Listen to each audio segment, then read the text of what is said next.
Joining on the sofa with Esther, Sunday, March the 16th, is the incredible Justice Melanie Burke, daughter of the legendary Solomon Burke, who was known as the King of Rock and Soul. We will dive into her experience at the Blues and Wine Soul Festival in Italy this past February, where she accepted a special award honouring her father's legacy. Good evening, good afternoon, wherever you are across the globe. Welcome to another special On the Sofa with yours truly, Esther Austin. Well, I feel very privileged to be interviewing a very special lady today. It's Justice Melanie Burke. She's a singer, songwriter, but she's also the daughter of Solomon Burke, known as the King of Rock and Soul. Melanie, welcome onto my platform. Thank you. It's an honor. It's an honor to be interviewed by someone as great as you are. The pleasure is all mine. Thank you. This is going to be a great interview. I can feel that already. But before we dive in to find out more about a little bit about you, but also you recently went to Italy to pick up an award for your father. So I'd like to talk to you about that. But before we head there, I like to ask my guests, who is Melanie in a nutshell, in a peanut shell, or a coconut shell? I am a mother, a wife, a mother of 8, and a grandmother of 19, great grandmother of 3, and a singer, songwriter. And I mean, it's just been so much going on in my life today. Starting out in 1972, we signed to MGM Records as the Sons and Daughters of Solomon, but we started recording when I was 10 years old. So I grew up. It's my life. I'm just a big ball of music. Fantastic. I love that. You very much sound like you're a coconut shell, Melanie. Okay, I'll take that. Fantastic. Absolutely. I definitely will take that. I love coconut. It's right. It fits right. And so for the purpose of this conversation, I'd love to unpeel you, but also find out a little bit more about your father, because you recently went to Italy and you attended the Blues and Wine Platinum Awards Festival. So tell us a little bit more about that, and what was your father honored for? My father had done a lot of work with Joe Conciello, and Joe is such an amazing guy. I was contacting him to inform him I was going to Italy, to Bologna, so I could go to my father's bridge in Porta Trame. May not be saying that right. This sounds good to me. So we went to Bologna, and we got on the train, and we went to Porta Trame. And when we got off the train, we were like, my husband and I, we're going to have to look for the bridge. So when we got off the train and we started walking into the city, right in front of our face was the Solomon Burke Bridge. So that was the main reason for me going. The bridge was honored in his name in 2017, but my half brother went for the presentation of that. So I wanted to go. I'm turning 65 on the 22nd, and Daddy's birthday was the 21st. So my husband gave it to me as a gift. So when I told Joe I was coming there, he says, please, please come to Sicily, come to Agrigento. And I said, okay. And he says, well, we're going to have a blues, a wine and soul festival, and we're going to be honoring your father. And he said, if you could come and accept that for him, I would appreciate it. I said, wow, this is an honor. I would love to do that. So the 21st and the 22nd, we celebrated with Joe the Blues, Wine, and Soul Festival. And my God, it was amazing in Agrigento, Sicily. So we flew from Italy to Sicily, and it was beautiful. It was really, really nice. And I learned something about wine. And I mean, what you eat with it and the taste and all the different wines. And my husband, he never drank before. Mm, So it was his first time, you know, tasting. He's a retired Navy commander. mm. And so, you know, he's a real square. So Right. drinking and stuff Yeah. is he doesn't do that, but I love wine. So it Mm, was beautiful. It was very beautiful. When they did the celebration for the awards, they did it in a castle. oh my days. That's wonderful. I had never been in a castle before, even though my father's a king. So I Be quite never, nostalgic. It must have been quite nostalgic for you, Melanie. And yes. as you're talking, there's a real sense of a love for your father. What do you think it was about your father that made him so um admired? My father had a charisma. Yeah. I mean, he could walk into the room and people would, heads would turn. When he began to speak, it was like music, you know, it was like a symphony. So everything that he said, he drew people in. He was a great storyteller, you know. And so sometimes I couldn't tell when he was telling the truth or telling the story. But growing up with him as my father, um, it had its good times and it had its tough times and it had its bad times. But Mm, my mother taught us how to love him even more unconditionally. So mm, I credit her for the love that we have for him. We honored him and we respected him because he demanded that. But he yeah. was very charismatic. I don't care if you didn't like him, Mm, but something about him you loved. mm. And it's interesting because you talked about, his charisma, but looking at his life, he started off as a child preacher. He had set Yes, Solomon's temple, I believe, at the age of 10. So to have that confidence, to have that understanding of passion but purpose at such a young age.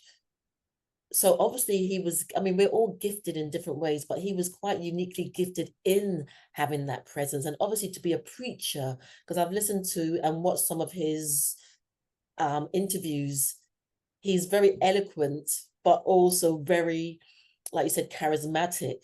And yes, maybe that might have blurred, sometimes how he was seen or received, because when you have charisma, it's an energy that comes at you, and sometimes it may blind you, but it's an energy that reaches in yeah, and touches something about in you. yes. He was basically raised by his grandmother, Mm, whom he loved until she passed on. And he wrote a song for her called Christmas Presents. mm, She loved him and he could do no wrong. It was mm, her going to church and taking him with her and him seeing the ministers and the shouting and he just, oh, that just excited him, you mm, know, and the music. So when he started performing and stuff, it was his grandmother's um, her love for him that kept him going in the music industry because his mom wasn't crazy about him doing, you know, the blues and singing all that, but his grandmother would allow him to listen to gospel, country music, soul music at the time, blues. So all of that was built into him from his grandmother and her love for him. mm. And that greatly influenced his own music and style of music. The mergence of secular with gospel and all the other genres that made him quite unique in his time, because he mentioned in one of his interviews that he was sometimes, because he didn't fit in the box, he was Mm, sometimes and often on the outside, but then that he made it his own. and i yes, and I guess to be known as the king of rock and soul, because he was saying he didn't want his music or what he did to be under the banner of R&B. He wanted it to be soul. So do you think, therefore, Melanie, that was also not just about the music, but from where the music was coming from?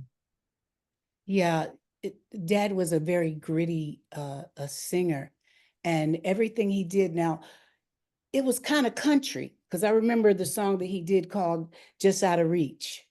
And it was like a country song. It went over as a country song.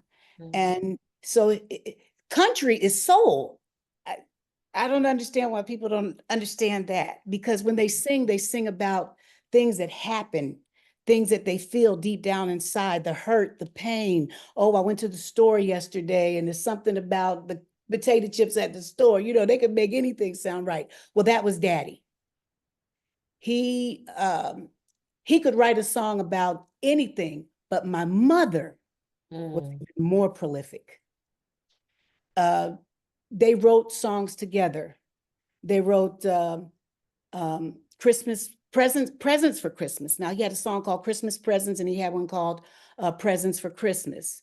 They wrote a song called, it's really funny because this situation, I was a kid and I was looking, I couldn't find my shoes. So my mother told my brother, go find her shoes. And so my brother came back. He said, I can't find him. And so he kept coming, I can't find him. She said, keep looking till you find it. She said, you know what? That's a good song. Keep looking till you find it. And when you get it, don't lose. So she was really being sarcastic. And so my dad was like, yeah. So they took and they made a song out of it called Keep Looking. And so that was one of their recordings on Atlantic Records. And the biggest hit that they wrote was Gotta Get You Off of My Mind. Yes. And that was his first and only #1 song that was co-written by my mother. He also gave his mother credit for it, but his mother was not a songwriter. At 7 years old, my father had gone off to do his show, touring and whatever. And he toured like with Wilson Pickett and Otis Redding and Don Corvée and what's her name? Moms Mabley, and they did concerts at the Knoxville Civic Coliseum in January of 14. He worked with Sam Cooke. He loves Sam Cooke. Yes. So that Gotta Get You Off of My Mind, every song that my mother would write with him was basically experience.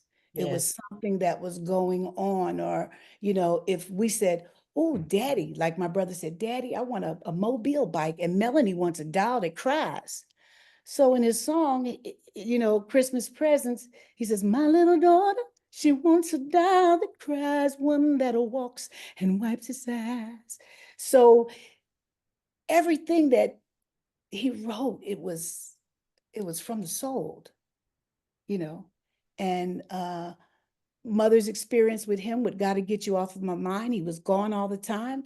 He ended up falling in love with a woman who was a singer named Tamika Jones. And my mother was hurt. She was pregnant and she was at home and she was singing, I gotta get you off of my mind. And so when he came home, she would sing it to him. And he said, Dee, that's a hit. And so they started writing together. And so Daddy, being that they separated and went their separate ways, he wanted to accredit it for something else. But my mother had a lot to do with his career and him getting, propelling himself to where he was a #1 songwriter with Gotta Get You Off of My Mind, because after 1968, there was no more hits. And that was the end of his relationship with my mother, whom he had 7 children with. And he married her, she already had 4, so she was a mother of 11 children. But their relationship, their love was amazing, even though they were separated. Maybe she didn't like the person he was, and he didn't like the person she was. They still loved each other, which is crazy. And I can feel that when you're talking, especially when you spoke about how she, I would say, enriched his songwriting career, his singing career, but there seems to be this charisma. There's that word again, but there just Yeah, seems to be this charisma between them, and I can sense it and see it when you speak. And so all because also you are speaking from a place of experience, you're speaking from a place of observation, you're speaking yeah, from experience of not just being the daughter of, but there's so much more that place that you're speaking from. it is. And It is. that's why for me, I'm just sensing this whole nostalgia about what you're sharing, but also the impact of nostalgia, family, the dynamics of family in the midst of all this, but in a Yeah. sense also being honored. It's all these sort of contrasts within the mix, but the main thing is it's all in the music. Yes. It's it's music. Music is a universal language. Anybody Absolutely. understands that. I mean, we're in Italy and we may not have been able to speak the same language, but if I sing a song or my father sings a song, it's like, oh, Salamine, I love Salamine. His song, everybody needs somebody to love, cry to me, and people loved him. Overseas, I mean, he was really, really huge overseas. He made an impact there. Yes. The states didn't love or respect him as much as he was over there. Why was that? Why do you think that was, Melanie? My father was a big guy. Mm. The music industry is very tough. Well, was very tough on overweight people. Okay. And being Black, Mhm. especially in his time, he had some really rough times with dealing with Ku Klux Klans. A lot of them. They went through back doors Mm. to perform on the stage in the front. So imagine that feeling of feeling less than when you're Yeah. just as good as the next guy, and their songs back in that time, they would record a song, but then it would go and be recorded by a white artist Yes. and it would be a hit. Mm. But this is a song that they wrote, and men like Wilson Pickett and Don Corvée and Otis Redding. I mean, they were friends of my dad, and I remember a time when Wilson Pickett and Don Corvée was at the house, and we called him Uncle Don, Uncle Wilson. And Daddy had just come back from on tour, and I happened to hear the music downstairs because they're in the kitchen writing, and Mom's frying chicken. So everybody's asleep, but I'm like, okay, I'm going to get down there. I'm going to go see my sweet daddy Fatso. So I run down the stairs and I look and I see him, I run straight into his arms. And Wilson and Don are laughing. And my mother turns around and goes, what you doing down here? You're supposed to be upstairs asleep with the rest of them. I said, I just want to see sweet daddy Fatso. I just want to see him.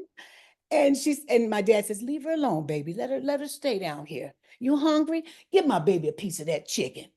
And so I'm like, Daddy, I want to sing the song. I want to sing the song. Got to get you off of my mind. So Don and Wilson was like, let the baby sing, let the baby sing. And I got on top of the table in my little cotton drawers and my little cotton t-shirt, and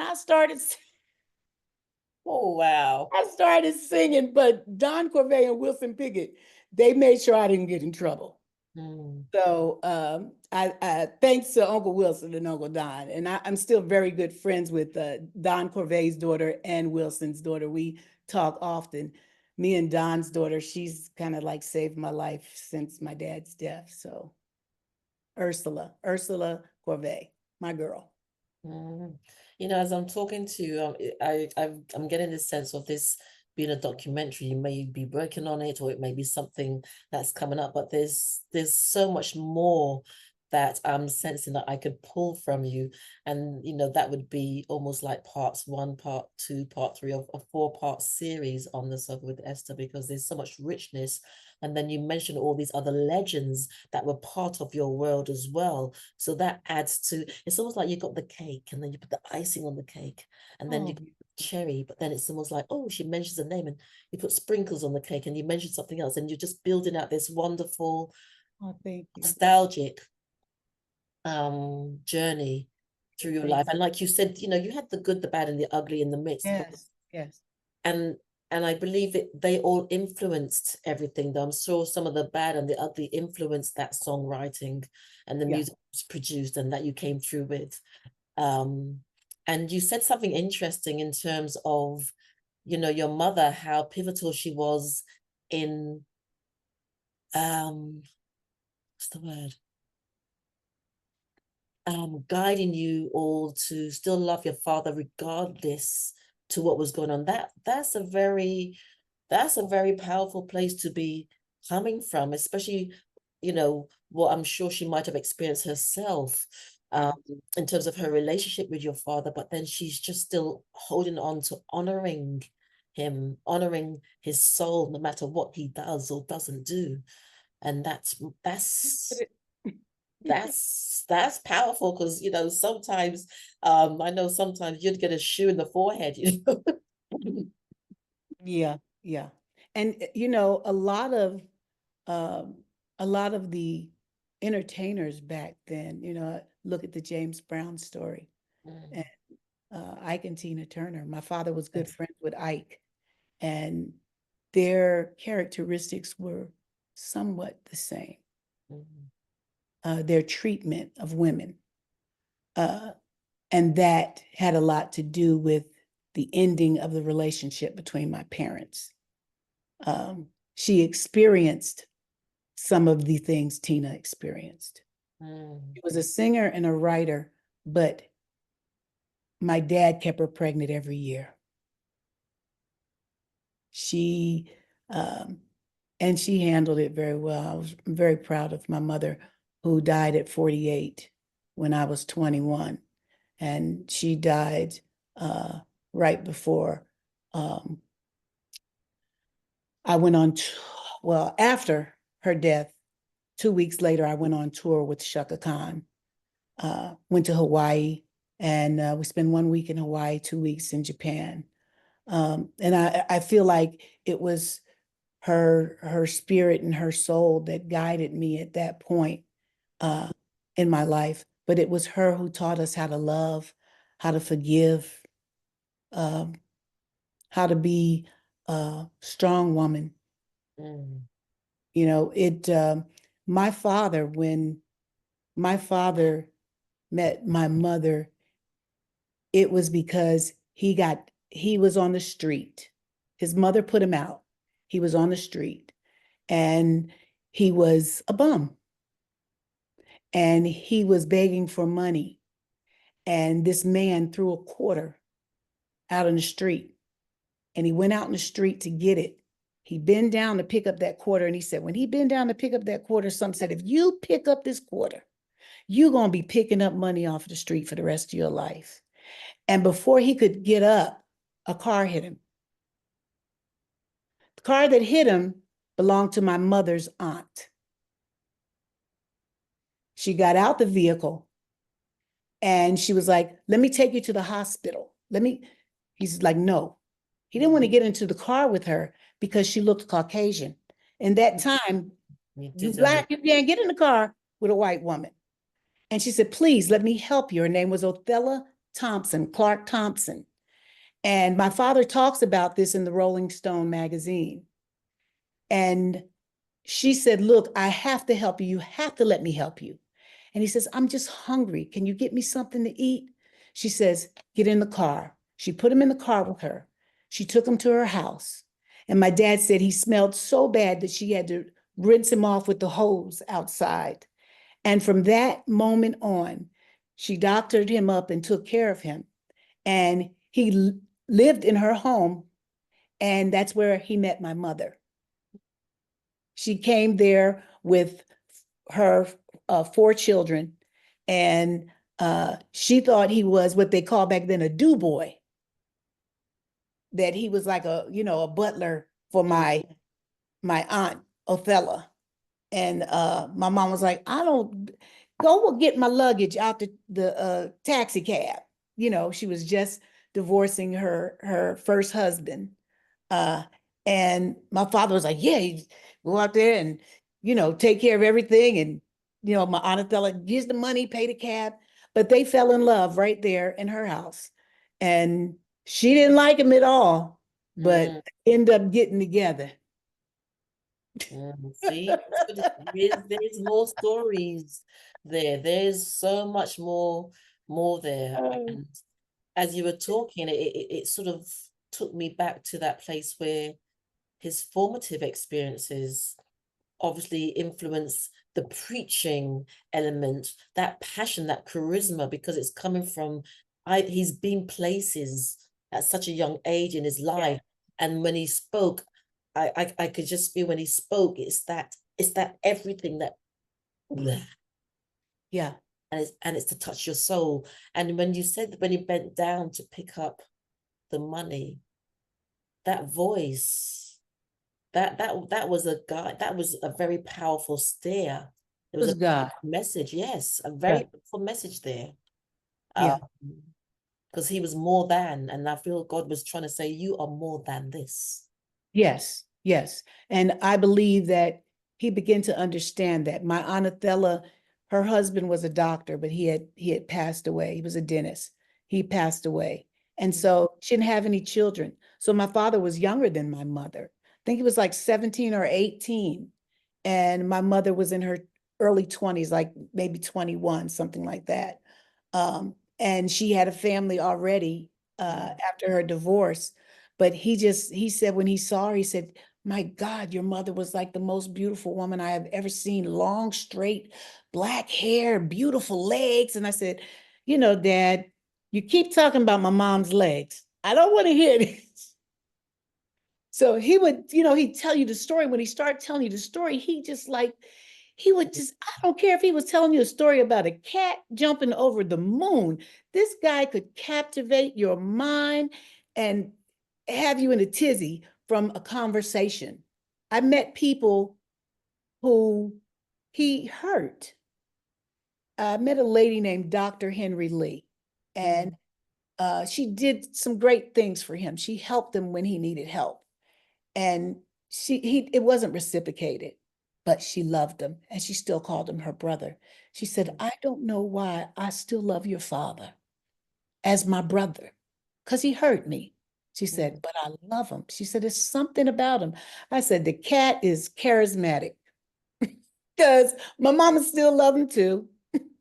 My stepmother, who I hadn't seen since I was 14, and I found her in 2011. She still loves him too. I said, I don't know. I still love him too. My brothers and sisters still love him. What is it with this guy? yeah. I guess they talk about being anointed, right? Having the anointing. Hey, What's to do yeah, there? Don't go around right, right. having the anointing. And so, I'd love to have you back on to talk about you and your journey as well, because there's so much richness in this conversation, Melanie. And Thank you. just by you've given me such a sense of who your father was, but I can feel his spirit through you because you're quite charismatic yourself. You Oh, thank you. know, Thank you you. you have that pull. And that's why I said I can sit here and listen, bring me my popcorn, my footstool. Well, thank you. Coming from you, I'll take that. That's some good stuff. Thank you. I can sit here and bring me some.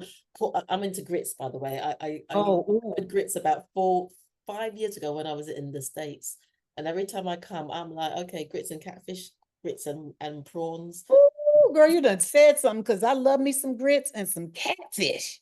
Woo, I could eat that real quick. And I make it very well. So anytime you want to come to the States, I will hook you up. Okay, well that's you. You've said that on air, so I'm gonna hold you to that. Gonna You hold got it. My word is my bond. absolutely. And in winding down, Melanie, what else is there that you can say about your father? His legacy lives on. He was recently honored, and what else is there to this phenomenal man and what he left? Wow. I'm in the process of working on a book. Uh, it's called A Family Divided Against Itself. Mm. And though the strength and the power of the love that he had, there was some things that wasn't so right. Mm. Yeah. Uh, but in all of that, my mother would say, I don't care what your father did. God gave him to you as your father. And that's what you got. Those are the cards you're dealt with. Mm. She says, so God wants you to love him and forgive him. I said, well, I can forgive him because he really didn't do much to me, but you know, he hurt my brothers and my sisters and he hurt you, mommy. She says, I forgive him. I'm a daddy's girl. Mm. Yes, I picked that up. Yeah. Yeah. But I love my mama, but still I'm a daddy's girl because at 9 years old, I went to live with my father in Hollywood, California. Mm. You know, so um, I have to credit her that she taught us to love, and she was the one that the first house my father ever owned was because my mother's father brought it for them as a gift. Mm. Because he had so many kids, and I never knew anything about step brothers and sisters or half brothers and sisters. So all my life, my four elder brothers and sisters, they were Burkes. Mm. So as And they who were got they? And who were they? Your four elder brothers. Who were they? Joyce, Mark, Henry, Connie, they're from my mother's first marriage. Okay. And so my father got with her, he gave them his name. And so I never knew of stepbrothers and sisters. They were bonus. You know, I didn't even know they had another daddy, you know, until I got older, because I knew they were going places, but they're still my father's kids. Mm. So like my father says he has 21 children. He does not. He has 12. Oh wow. 12 blood children. But strangely, I didn't find that out till after his death. Mm. So many things occurred that I had to investigate. Uh, Okay. so I'm working on a book called A Family Divided Against Itself, because a lot of entertainers make these outside children, Mm. outside relationships, and they never clear up the beginning, Mm. and they go on and they leave a lot of hurt and pain behind. Mm. So um, my father, I loved him. I respect him as an artist Mm. because I'm an artist. And because of the gift that not only he gave to me, but my mother gave to me. So at 7, there was a song that I did, I wrote with my parents, which I was accredited for. And I never thought I was writing or getting involved. And I was a kid. Um, and it was called Don't Hold On to Someone Who Don't Love You on Lollipop Music. Um, and I didn't find that song till 2 years ago when it popped up in my discography. So there's a lot in my life that is finally coming to head now that I've gone to Italy. I've seen the bridge. I've accepted the award that not only has my father's name on it, but I was honored as well with my name under his. So he was a great artist. He was a prolific performer. His writing ability, that was great too, but he was assisted by my mother, because after their relationship, there was no more hits.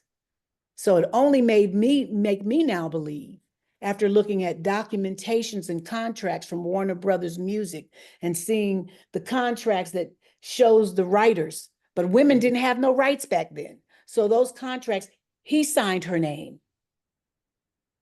as the writer.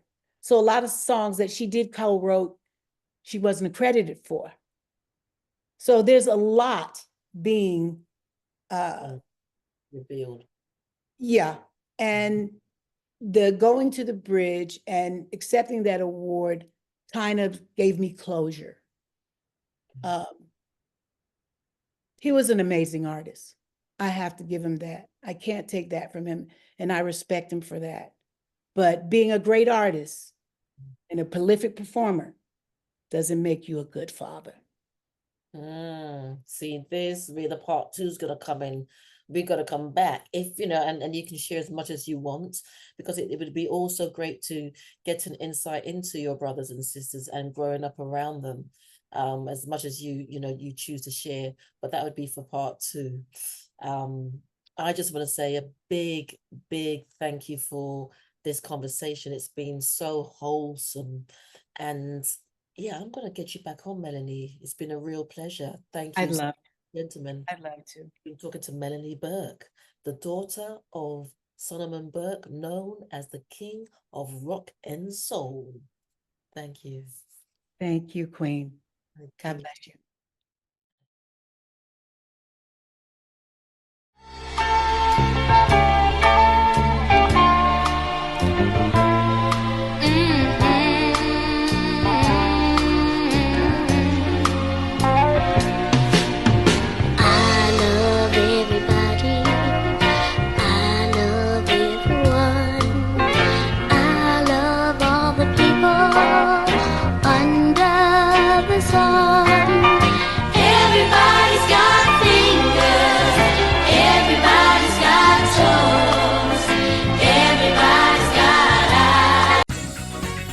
If you enjoyed this video, be sure to give it a thumbs up and subscribe for more content.